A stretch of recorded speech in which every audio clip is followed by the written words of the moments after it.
Lenses are really expensive. There's no sugarcoating it. Today I'm going to be talking about what I think is probably the best lens if you want a budget lens for your first camera or you want to get into the world of primes. Just like a cool breeze, Jack.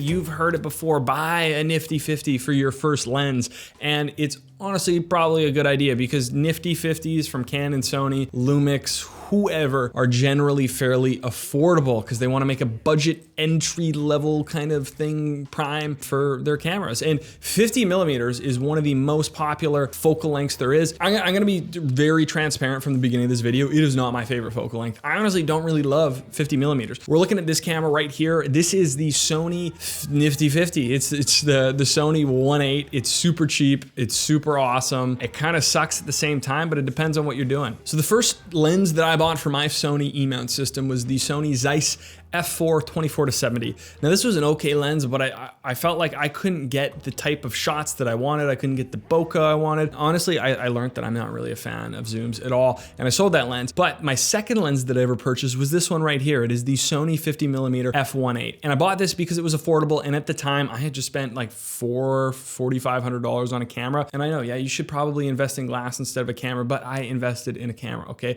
And a lot of people do that because they just want the cool camera. I did the same thing, and when I bought this lens, I was blown away. I could go to f1.8 and it was all shallow and depth of fieldy and bokeh, and it looked really nice, and it was cheap. Like, it's a cheap lens. How much is this lens? This lens retails in Canada for $350. I feel like it hasn't changed at all. I think that's how much I paid for it 5 years ago when I purchased this lens. Before getting into the nitty gritty talking about the lens, should I recommend it, blah, blah, blah, I'm gonna just go over that quickly so you don't have to waste your time and watch this video. Please watch the video because it helps me. I'm just gonna tell you, if you have the money to buy something else, I just recommend you buying something else. If you can afford to spend $800, buy the 35 1.8. Now that is partially biased because I love 35 and I think it's the best focal length. Some people might like 24, I like 35, doesn't matter. Buy what you like. But I don't think that this is the best lens. I know it's $350 and that one's $800, $750, $800. I think it's completely worth the money. If you could afford it right now, if you can't afford it, buy this. 100% buy this. If it's your first prime, if you're not sure about primes, if you're just learning, if you bought maybe an older Sony Alpha system camera,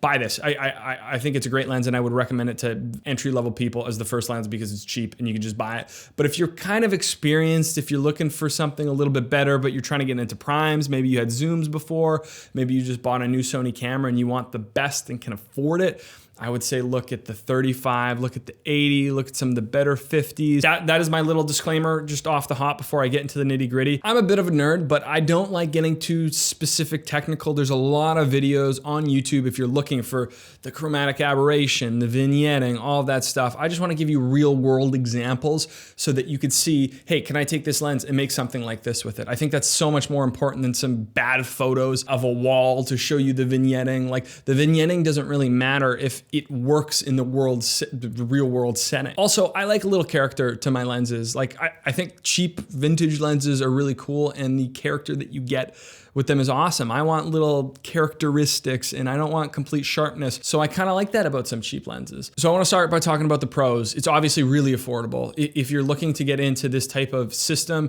it's the cheapest way to do so. And because of that, I think it's a great option. And that would be my biggest selling point for it. It's a nifty 50. A lot of people love the 50mm focal length. Like I said, personally, not my favorite. I don't not like it. I just prefer something much tighter or a little bit wider, like 35, 40. That is kind of where I'm at home. That's where I feel comfortable. If I just had a camera that only had a 35mm lens, I'd be happy. 50 is probably a little bit of a better portrait length though. You get a little bit more compression, a little bit more bokeh, especially because it's an f1.8.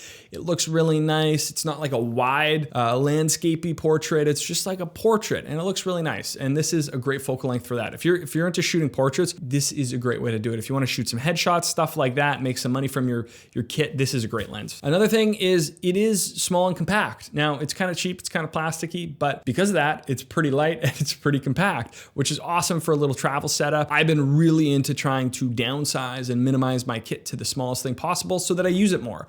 I find that I have all this shit and I never use it because it just takes so long to set up and there's too much friction. So a small lens is a benefit to me. I would rather have maybe a little bit less sharpness or less fast aperture and have like a little compact package that I could just throw in a kit. And I don't have this big lens that I got to put places. I don't know. And the biggest reason to get this lens is it's actually a pretty good performer for the price. Like the results that I can get with this lens are great for 350 bucks compared to what you would pay for like a G Master or something. I don't even know what the G Master costs, because I'm not gonna buy it. I've used one before, my friend has one, it's beautiful, but it's not for me. I don't need something that's that fast for doing video, and for photos, 1.8, I'm happy with that, but that's all personal preference, right? So the results that you're gonna get, the images that you're gonna get from this lens are completely worth the price, the $350 price tag, and some of the drawbacks of the lens. So if you're just looking for something to get into it and just a good lens, this is an option. I would say the worst thing about this lens is the autofocus motor. It is disgustingly loud. I can hear it right now, just over here, just clicking and moving and stuff. The autofocus isn't that good, and the motor is really loud, and the manual focus ring is not very fun to use. It's just kind of mushy. It's not great. I just feel like I can't precisely rack focus just the way that I would like to. I mean, at $350. That being said, I'm using the autofocus right now, so hopefully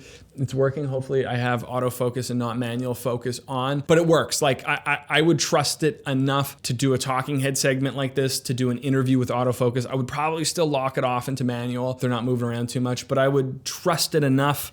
Like if I'm moving around, it's gonna be pretty good with firmware update 3.0. I made sure that it was 3.0. I don't know how much of a difference that makes, but it's good. It works, it tracks you. The biggest issue is if it's near a microphone. You might even hear it in this video a little bit. It's really loud. Like the focus motor is very, very loud. I'm surprised at how loud it is. So that is a negative downside for me for video shooters. For photo shooters, it's not that big of a deal. The autofocus isn't that fast for photo. I notice it's got a lot of breathing. The lens moves a lot. So focus breathing, which is I guess another negative that I got to bring up. Because of that, it's not the fastest lens ever. If you want to take your time, if the super fast focus on the lens is really important to you, this might not be the right lens, but for $350, you probably don't care because you're just getting into it. So I don't know, that's something to keep in mind. So yeah, aside from those negatives, it's a pretty great little lens for the price. I like it. If you're getting into photography, if you're getting into video, if you just bought a A7 full frame style body, be it an A7C, an A7 III, even an A7 II, it's an awesome little lens for that. And I don't think you're gonna regret buying it. You can buy it, return it if you don't like it. If you have the money, like I said, go for the 35. If you're just looking for a 50 for your kit, maybe you're a professional, don't buy this one. If you're already established, if you have lenses, if you have a little bit of cash to spend on a lens, it's probably not the lens for you unless you're really not gonna use it that much. I would prefer to have a bit of a better lens at this point in my career, but I haven't upgraded because I just don't use the 50 focal length that much. I'm always on a 35, and I have an 85 now if I really wanna get that compression and all that stuff. So I really do appreciate you guys watching this video. If you found it interesting, if you stuck around this long, which I'd be surprised if you did, you probably didn't. You're probably not here. But if you did, for whatever reason, give me a subscription, please. I need one. I do appreciate you guys watching, and we'll see you in the next one. Peace. Just like a cool breeze, Jack.